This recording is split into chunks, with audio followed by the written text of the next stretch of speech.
প্রিয় বন্ধুরা, আজকে আপনাদেরকে আমরা নিয়ে চলে এসেছি পাবনার ঈশ্বরদী উপজেলার পাকশীতে। এখানে রয়েছে জনপ্রিয় পাকশী রিসোর্ট। বন্ধুরা, আজকের এই ভিডিওটির মাধ্যমে আপনাদেরকে সংক্ষিপ্ত আকারে এই পাকশী রিসোর্টটি ঘুরে দেখানোর চেষ্টা করব। পাকশী রিসোর্টটির অবস্থান হচ্ছে পাবনা জেলার ঈশ্বরদী উপজেলার পাকশী ফুরফুরা খানকা শরীফের পাশে।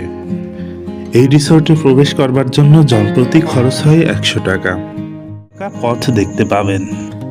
এটাকে প্রথমে দেখে আমি ভাবছিলাম যে শুকিয়ে যাওয়া নদী, কিন্তু খানিকটা পরে বুঝতে পারলাম যে এটি আঁকাবাঁকা রাস্তা।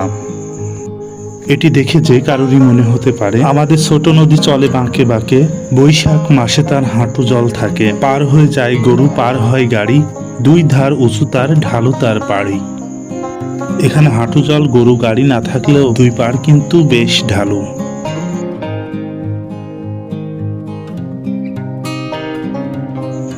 আঁকাবাঁকা সুন্দর রাস্তা পেরিয়ে এসে পথের প্রান্তে আপনি দেখতে পাবেন এমন একটি সুইমিং পুল। সুইমিং পুলে সাঁতার কেটে বেড়াচ্ছে রাশিয়ান প্রজাতির মারমেডরা।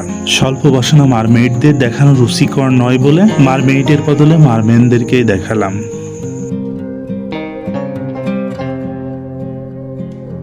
সুইমিং পুলের পাশে রয়েছে নান্দনিক স্থাপত্যের রিসোর্ট ভবন। দূর দূরান্ত থেকে আগত কিংবা যে সমস্ত দর্শনার্থীরা একটু শান্ত নিরিবিলি পরিবেশে সময় কাটাতে চান, তারা রাত্রি যাপনের জন্য এখানে থাকতে পারবেন।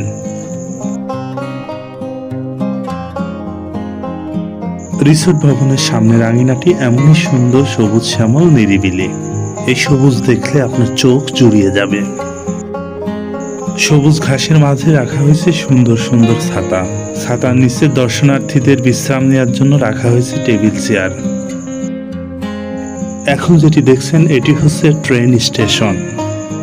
আগত দর্শনার্থীদের জন্য এখানে রয়েছে ট্রেন রাইড। এটি হচ্ছে সেই ট্রেনেরই স্টেশন। ট্রেনের যাত্রী নেই বলে এখানে আজ এই রেলগাড়ি বন্ধ রয়েছে।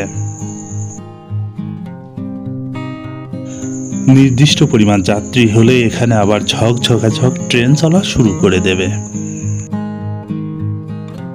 এখানে রেল লাইনের পাশেই রয়েছে হরিণদের আবাসস্থল। অন্য সব পার্কে হরিণরা আবদ্ধ থাকলেও এই পাকশী রিসোর্টে উন্মুক্ত অবস্থায় আপনি হরিণ চড়ে বেড়াতে দেখবেন।